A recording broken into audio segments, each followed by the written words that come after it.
Buenas tardes y buenas noches a todos. Gracias por conectaros a este episodio de hoy, que será bastante especial, Muy especial, diría yo. porque hoy vamos a entrevistar a uno de los grandes del mundo. La verdad que alguien que me interesa a mí en especial, porque estudiando Derecho, pues evidentemente tengo una visión hacia la política. Y yo estudiando economía, pues también, ¿cómo no? Sí, y nada, hoy vamos a entrevistar a Bernardo Arévalo, un gran político de Guatemala, del movimiento Semilla. Y nada, gracias por conectaros. Y ahora, pues nada, Rus, ponemos a Bernardo y ya. ¿Dónde empezó la historia? ¿Dónde iniciaste la idea? Quiero ser político. Bueno, es que precisamente, Samuel, mi entrada en la política es muy reciente. Yo toda mi vida me dediqué al desarrollo profesional, siempre ligado a áreas de política pública, o sea, tampoco yo no me dediqué a los negocios, pero primero mi primera encarnación laboral fue como diplomático. Fui 12 años diplomático. Bueno, mi último cargo fue precisamente embajador en España. Es que ahí, de ahí me viene la aproximación y esa sensación de que España es siempre un poco de hogar para nosotros los latinoamericanos. Y después empecé a trabajar con organismos internacionales en temas de construcción de consensos posconflicto. Tratar de facilitar los procesos mediante los cuales las sociedades reconstruyen el tejido social y político después de que han llegado a algún tipo de acuerdo que los hace superar los conflictos armados. Y no es sino hasta 1917 que tomé la decisión de incorporarme en la política. De hecho, nosotros veníamos teniendo un grupo de reflexión con una serie de amigos, colegas, muchos intelectuales, mucha gente que trabajaba en universidades, en organismos internacionales, exfuncionarios, que veíamos con preocupación el desarrollo político del país y fundamentalmente el proceso de cooptación de las instituciones de justicia en el Estado. El 2015, ustedes seguramente no se acuerdan, hubo una explosión popular de civismo que llenó las calles, las plazas de todas las ciudades del país y que causó la caída de un gobierno que era sumamente corrupto.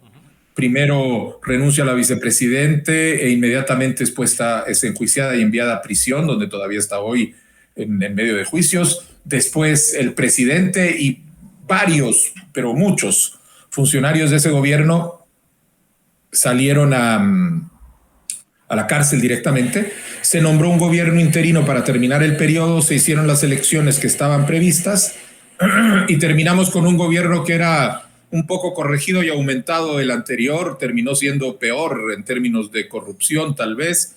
Y entonces en ese marco dijimos, bueno, tenemos un problema y es que ya no vale solo hacer la crítica sentado desde la casa a un sistema político, quejarnos de que no hay por quién votar, pero no hacer nada para dar una solución. Y entonces con estos compañeros y compañeras decidimos organizarnos como partido político, que es una tarea bastante compleja, salir, pedir, hablar, convencer. Las barreras, no recuerdo cómo son en España, aquí las barreras para ingreso son muy altas, tienes que tener 25,000 afiliados en todo el país, repartidos de una manera específica. Pues nos dimos a la tarea, lo logramos, nos incorporamos en nuestra primera elección, pues bueno, sacamos muy buenos resultados electorales, a pesar de que por una argucia legal prohibieron la candidatura de nuestra candidata presidencial, que era una campeona anticorrupción en ese momento. Y entonces, bueno, llegué al Congreso de la República. De manera que mi vida como político es muy reciente. Yo diría, esta es mi tercera encarnación. La primera fue como diplomático, la segunda fue como funcionario internacional y ahora estoy como servidor público. nuestra pregunta también estaba, para continuarla, queríamos preguntarle cuáles son los primeros retos a los que se ha enfrentado ahora en su carrera política en el territorio de Guatemala. ¿Cuáles son los primeros puntos en los que puede chocar con la situación actual de Guatemala? Bueno, es una buena pregunta, porque realmente ser un político de oposición, nuestra bancada, cuando comenzamos esta legislatura, teníamos 7 escaños de 160. La oposición en su conjunto no pasa de 20 escaños dentro de esos 160. Es muy difícil hacer ese papel de oposición con una correlación de fuerzas tan grande, especialmente cuando la correlación de fuerzas es el producto del segundo gran problema, que es la corrupción. Es muy difícil ser parte de un partido político que hace una lucha frontal, que nace como expresión de la lucha contra la corrupción, cuando el conjunto del sistema está podrido, corroído. Entonces, nosotros, por ejemplo, venimos al Congreso, participamos en comisiones, en discusiones, participamos en el Pleno. Muy rara vez estas discusiones y estos debates en el Pleno y las votaciones que tienen lugar en el marco de ya sea comisión o Pleno, tienen una base de tipo ideológico racional, donde uno pueda ir a argumentar por qué es bueno, por qué es malo, cuál es mi modelo, en este modelo no. La mayoría se trata de una transacción comercial establecida por cualquiera de los diputados de un sistema que está fundamentalmente corrupto, en donde los partidos políticos se han convertido en un vehículo de intereses personales. Para que tengan una idea, nosotros tenemos 19 partidos políticos en el Congreso. Vaya, muchos más que aquí en España. 19 partidos políticos. Ahorita las próximas elecciones va a haber 30 partidos políticos disputando. Salvo 4, 5 partidos políticos, 6. El resto son vehículos de mafias político-electorales, cuya motivación para estar en la política no es discutir qué modelo de nación o qué visión política tienen, sino tratar de llegar a los fondos públicos y repartirse contratos, repartirse plazas, pedir coimas, etc. Y eso es lo que hace más complicado, porque nuestro partido nació, y ese es el punto central de la oferta que hacemos al votante, es para reintegrar la ética con la política, que han estado en nuestro país totalmente divorciadas. Hablando de la ética, tenía una pregunta. Durante tu trabajo humanitario, quería saber, como persona, qué es lo que más te ha tocado, lo que más ha dejado huella. O sea, igual viste algo que igual te ha dejado, pues nada, hoy en día todavía pensando en ello.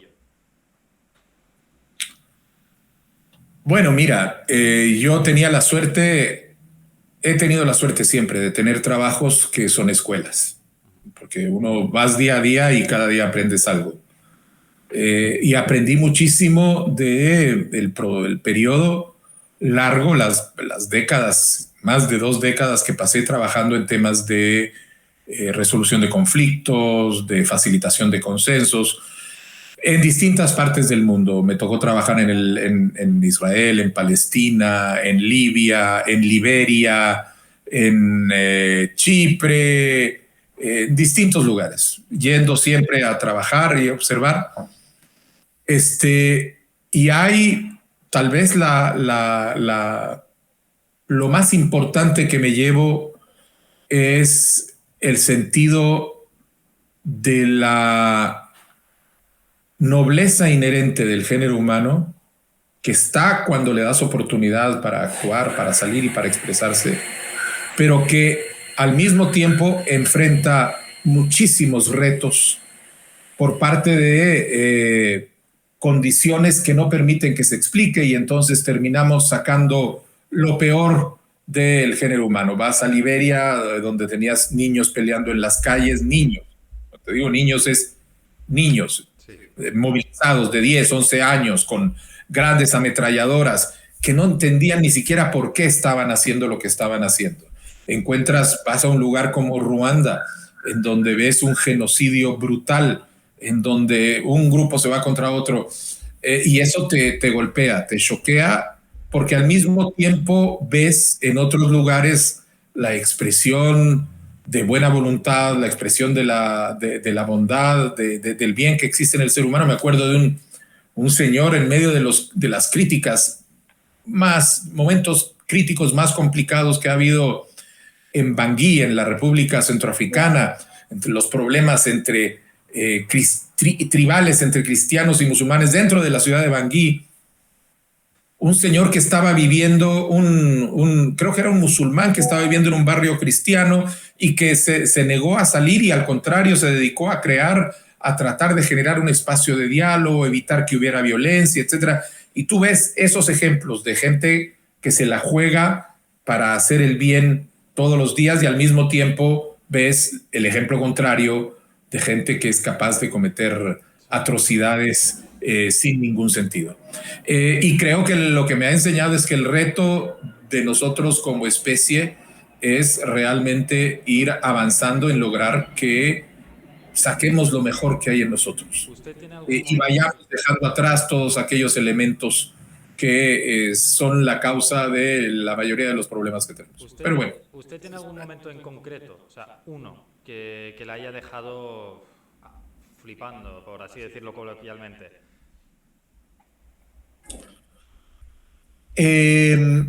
Varios, pero si quiero oír la historia de una mujer en Ruanda que era una mujer Tutsi, que en la época del genocidio estaba casada con un hombre Hutu. A esta mujer el genocidio le partía la vida de manera muy clara. Y ella contaba cómo cuando ella se había casado no había ningún problema, casi ni se distinguían entre Hutus y Tutsis, era una relación.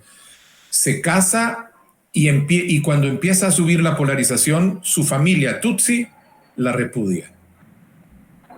Porque se había casado con un Hutu.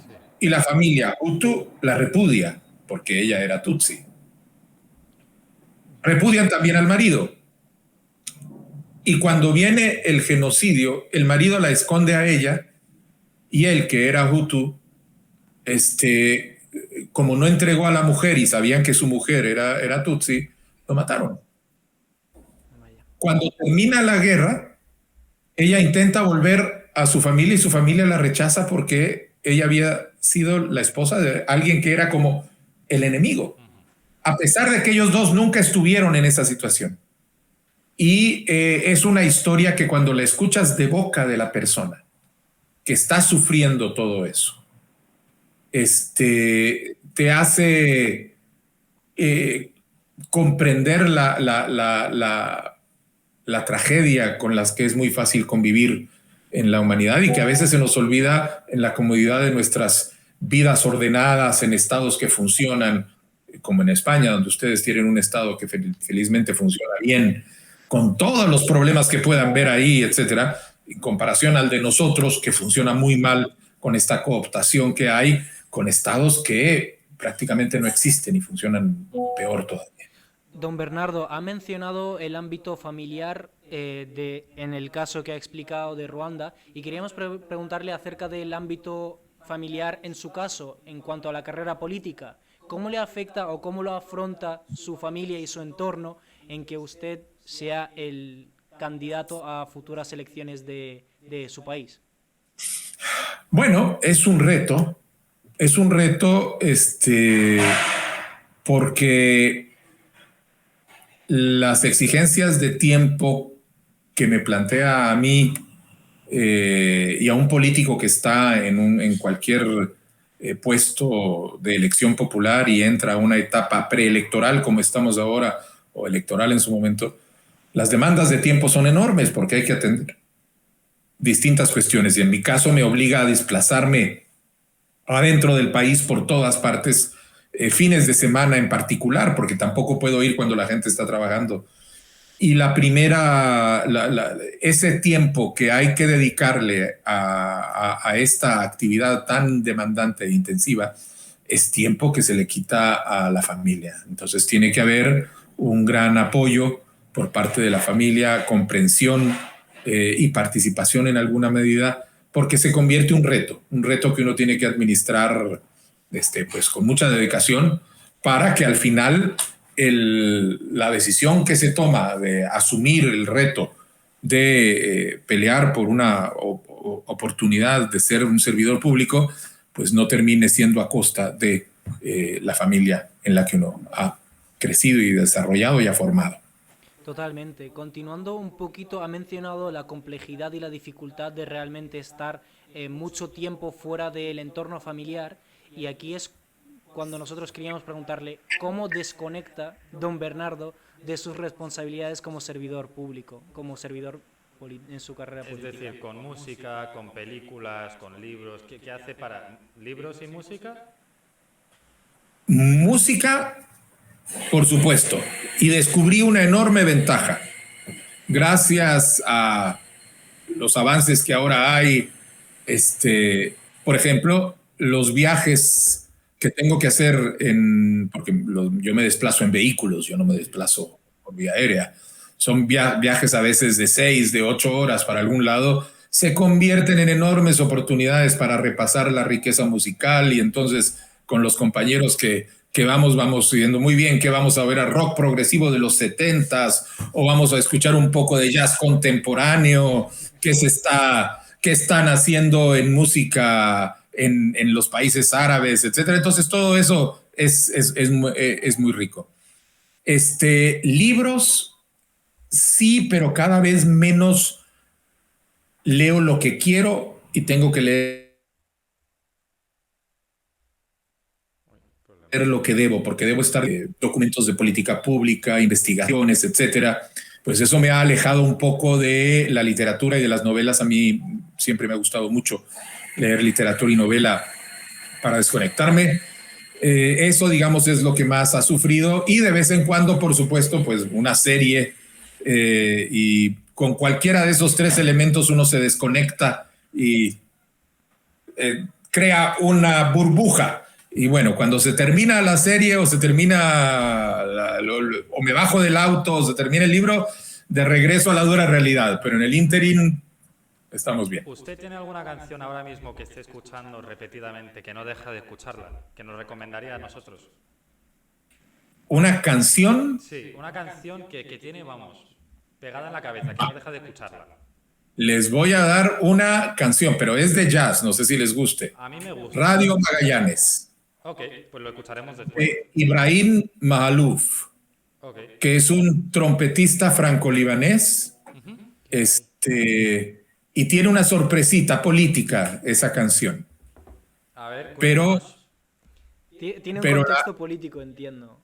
Tiene una sorpresa política, es muy fuerte, pero la pieza es excepcional y totalmente encajada en ese concepto político. Así que descúbranla. Viendo con la música, yo simplemente tenía una pregunta por interés mío, más que nada porque tengo un gran interés en la política. Más que nada, bueno, usted no sabe, pero que yo vengo de Irlanda y en algún futuro me gustaría ser embajador. Y yo quería preguntarle el día a día, para usted como político, ¿qué es? Cuando se despierta, ¿qué hace? Durante el día, ¿qué cosas tiene que hacer para ser, pues, el jefe de un partido político? Bueno, yo soy diputado en el Congreso de la República, además de ser secretario general del partido. Eso implica que, bueno, primero tengo una agenda en donde tengo que ver como diputado al Congreso qué reuniones hay, qué leyes están en discusión en el plenario y qué leyes están debatiéndose en las comisiones de las que formo parte. Entonces, dependiendo de eso, las comisiones sesionan ciertos días, los plenarios tienen lugar 2 días por semana en estos momentos. Y entonces tengo que ver, bueno, sé que voy a tener que estar el miércoles en el plenario de tal hora a tal hora, pero que en la mañana voy a tener una reunión de la comisión TALS para revisar una iniciativa de ley o un debate o una discusión con un funcionario sobre tal tema. Y eso, digamos que de alguna manera es alguna visita de fiscalización, si es un tema relevante, que eso va en la parte, digamos, de la función del diputado, de la función de representación en el Congreso. Pero como secretario general tengo que también estar atendiendo a todo el proceso de formación, de creación, de desarrollo del partido, y entonces estar en contacto con los equipos territoriales en los distintos departamentos. Aquí les decimos departamentos a las provincias. En los distintos departamentos, los equipos municipales, los equipos departamentales, ver que el partido funcione como una estructura, implica, hay secretarías de información, de formación, de equidad, etcétera. Hay un trabajo partidario que se tiene que tratar de ir empujando también, porque el reto que nosotros tenemos, eso se ha superado mucho más en Europa, pero para nosotros en Guatemala es un reto fundamental, es que el partido exista y viva más allá de los periodos electorales y que tenga una función de formación, de formación política, de creación de militancia, que son funciones centrales dentro de un proyecto político que lo que no quiere es llegar al poder para poder meterle mano a los fondos públicos, sino lo que quiere es transformar el país. Claro, siempre estar presente haciendo cosas para estar, no por decir en la prensa, pero siempre al oído de la gente, de estar siempre ahí. Además, es así como se identifican los liderazgos, donde ves hay un debate, quién participa, quién tiene entusiasmo, quién tiene visión, quién tiene claridad, todo eso es muy importante. Y dentro de bueno, es la última pregunta así de este tipo, porque la verdad que me da mucha curiosidad, es durante todo este tiempo, ¿dónde encuentra ese, bueno, sé que encuentra rato para la familia, pero ¿dónde lo encuentra? De tantas cosas, ¿hay algún día en la semana que tenga dedicado? O sea, usted tiene, por ejemplo, un viernes. No puede ser un día fijo, porque desafortunadamente a veces cambian, pero intento rescatar un día del fin de semana, intento rescatar un día donde puedo, y cuando no, hay un día en la semana que corto, primero porque es para quedarme en la casa, estar con la familia, ver cosas personales, etcétera.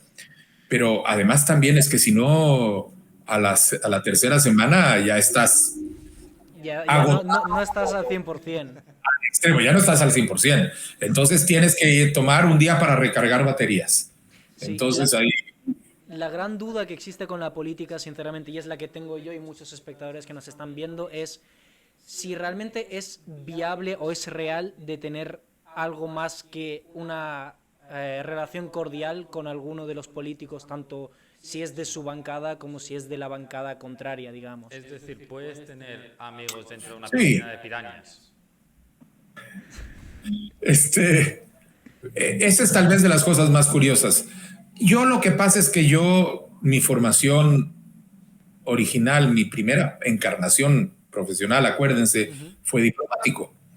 Los diplomáticos estamos entrenados para sonreír, ser cordiales y ser amables en toda circunstancia, inclusive en medio de los debates más enconados con una persona que uno puede decir sus intereses son 100% opuestos.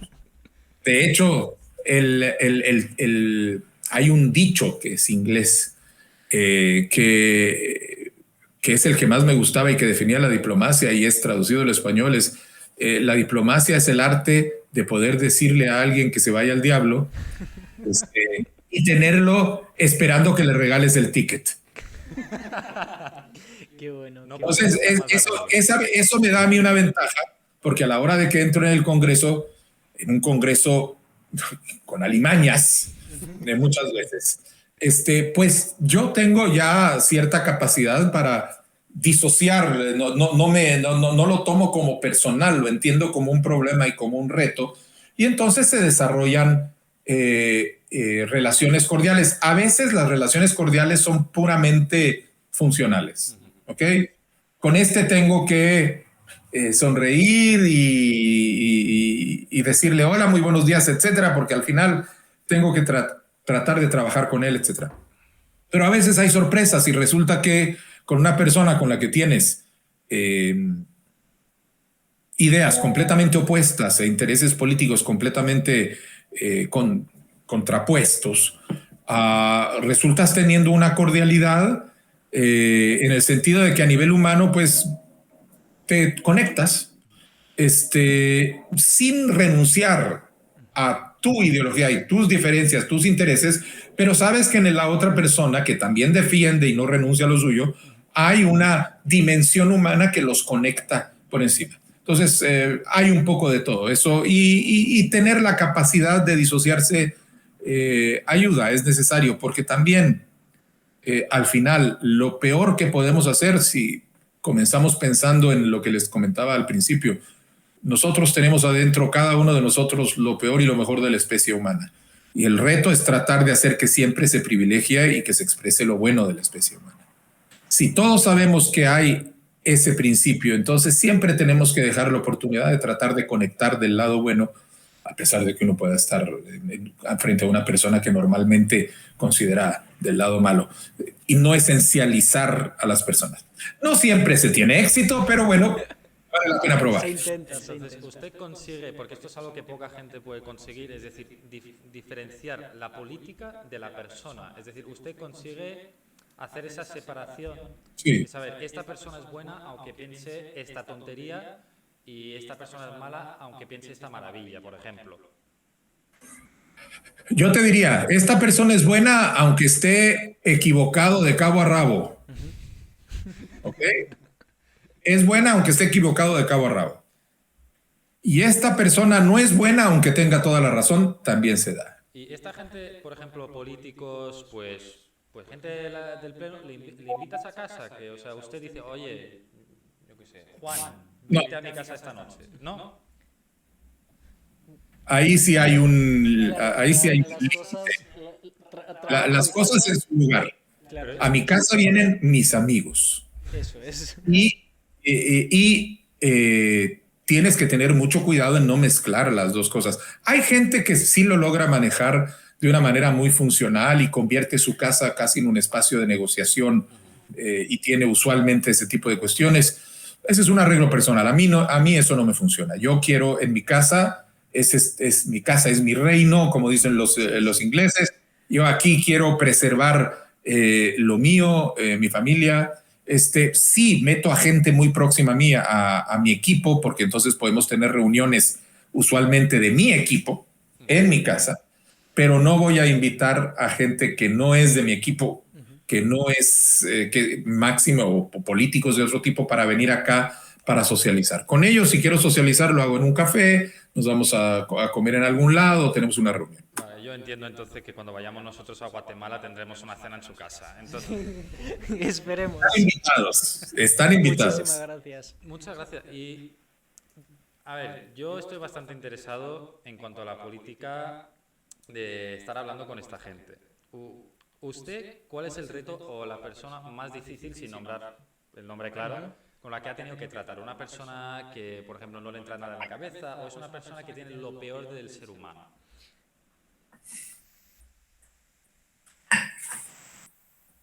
Hay algunos de las dos categorías. Y sin embargo, a veces los más difíciles no son los que están del otro lado, son los que están de tu lado. Sorprendente, pero muchas veces Los es que- cierto. Los que pueden tener razón, los que puedes estar de acuerdo en algunas cosas, pero en otras no, y la proximergencia, etcétera, convierte eso en un poco más complicado. Sí, va el dicho que se suele sentir más dolor por tus amigos que por tus enemigos, ya que están cerca y, bueno, das por hecho que están de tu lado. Puede ser, puede ser. Lo que pasa es que muchas veces la proximidad misma, cuando tú conoces a alguien, estás trabajando junto, etcétera, son parte del mismo esfuerzo, tienen una visión común y de repente empiezas a encontrar espacios donde las cosas no funcionan, etcétera. Es un poco más, puede ser, no es normal, digo, puede ser.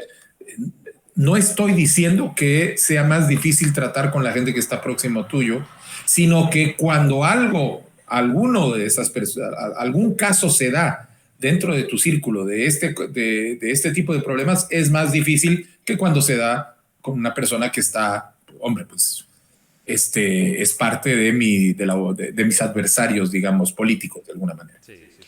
Don Bernardo, antes de terminar esta entrevista y agradecerle su tiempo, como nuestra audiencia principalmente es la juventud, son los jóvenes del día de hoy y que serán mayores del día de mañana, queríamos preguntarle si tiene algún mensaje para los jóvenes de Guatemala que el día de mañana pues van a votarle y van a ver su propuesta y su plan de partido. Y si tiene algún mensaje cortito para esos jóvenes.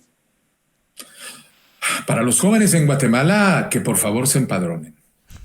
Porque tenemos en este momento una situación en donde el empadronamiento, que es el registro para poder votar, en Guatemala no es automático, sino que implica una decisión adicional cuando uno obtiene su documento de identidad cuando cumple la mayoría de edad. Y muchísima gente joven no lo está pidiendo. No lo está pidiendo porque hay una alienación del sistema político, precisamente porque lo que hemos visto en las últimas décadas ha sido una cooptación del sistema político por este sistema de políticos clientelares y corruptos que están usando la política para beneficio personal y no para servir a los intereses comunes. Y eso ha causado que los ciudadanos se replieguen y en particular los jóvenes. Ahora, lo que eso está causando es que si la gente decente, la gente honrada, se repliega de la política, renuncia a ejercer su voto, lo que está haciendo es que les está dejando el campo libre a los políticos tradicionales, a los políticos corruptos, y deja que la mayoría de gente que tiene una visión clientelar de la política sea la que haga la diferencia en las elecciones. Y ese es el enorme poder que tiene la juventud hoy, que se da cuenta de estos problemas, rechaza esta situación, pero la respuesta que da no es la respuesta que el sistema necesita. El sistema necesita ser rescatado y quienes tienen que rescatarlo son los jóvenes. Para eso hay que empadronarse y votar. Ese es mi mensaje. Eso es un mensaje muy bonito, la verdad, y espero que hagan caso, y me imagino que sí. Lo único que yo voy a meter una última pregunta aquí, más que nada antes de terminar.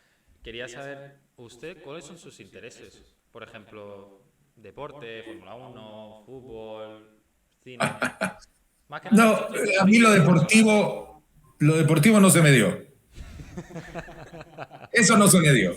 Tengo dos hermanos, nosotros somos 5. 3 varones y 2 mujeres. Mis 2 hermanos varones, los 2 deportistas, básquetbol, natación, racquetball, fútbol, etcétera. Yo, nada, en deportes. Pero a mí se me dio, yo me fui más por el tema musical. Cuando toco guitarra, no en público, yo creo que muy poca gente sabe que yo toco guitarra, pero yo me encierro, agarro, me pongo, mi familia aquí por supuesto me escuchan, etcétera, pero es una actividad muy personal. La música, soy un melómano, me encanta escuchar música de todo tipo además, porque soy, en fin, muy variados en mis gustos. La lectura y cuestiones de arte. Yo trabajo, hago arte digital. Y entonces, que tampoco es muy público, porque tampoco lo hago para afuera, es una cuestión personal, pero eso es lo que trabajo. Entonces, cuando me quiero refugiar y quiero descansar, pues no, yo no me voy a patear una pelota, pero seguramente agarro una foto y empiezo a deconstruirla y a recomponerla. Qué guay, qué Por eso se lo preguntamos. O sea, esta entrevista para nosotros es conocerla a usted y que el mundo le conozca como persona. La parte Y cocinar. Y cocinar. Ah, ¿cocinar también? Pues ya sé que cuando vayamos a su casa que nos va a cocinar. Cocinar muchísimo. Eso espero. Y mire, solo quiero pedirle una cosa. En caso de ganar las elecciones, ¿tocará la guitarra? En público. Sí. En público. Tú le estás poniendo una presión. Lo vamos a ver. El otro día fui a una entrevista con un programa que se llama Poplitics, que es precisamente gente joven haciendo cuestiones de política, etcétera, y de sorpresa me pusieron a cantar una canción de Quevedo. Bueno, ¿tú sabes qué? Se hizo viral en el mundito de aquí de la ciudad, estuvo todo el mundo dando vueltas, etcétera. Mira, y además lo pusieron a cantar. Bueno, vaya papelito que me tocó hacer, pero ahí estuve. Así que, quién sabe, ya lo vamos a ver. Vale, bueno. Eso espero. Bueno, pues nada, creo que ya hemos preguntado todo lo que haga falta. Muchísimas gracias a usted por... De nada, mucho gusto y un muy, muy, muy cariñoso saludo para España. Muchas gracias. Y para Irlanda también, espero. Y nada, pues nada, chicos, muchas gracias por conectaros. De nuevo, muchas gracias a usted por conectarse. Gracias a Ruslan por acompañarme hoy en esta entrevista que me ha encantado, la verdad. Y pues nada, chicos, que tengáis muy buena semana y que disfrutéis de este episodio. Antes de nada, aquí abajo están nuestras redes. También los vais a tener en la descripción por si no habéis visto alguno de los contenidos que subimos tanto en nuestro Instagram como en nuestro TikTok y como Twitter, que estamos arrancando por ahí también. Si no lo habéis visto, echarle un ojo, creo que os va a gustar mucho. Pues ya está. Muchísimas gracias, don Bernardo. Bien, hasta luego, mucho gusto y saludos. Hasta luego, chao, chao.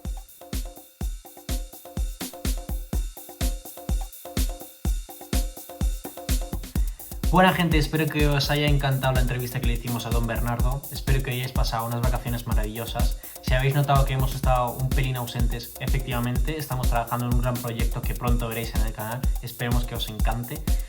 Dejadnos en los comentarios quién queréis que sea el siguiente invitado. Un saludo a todos. Chao.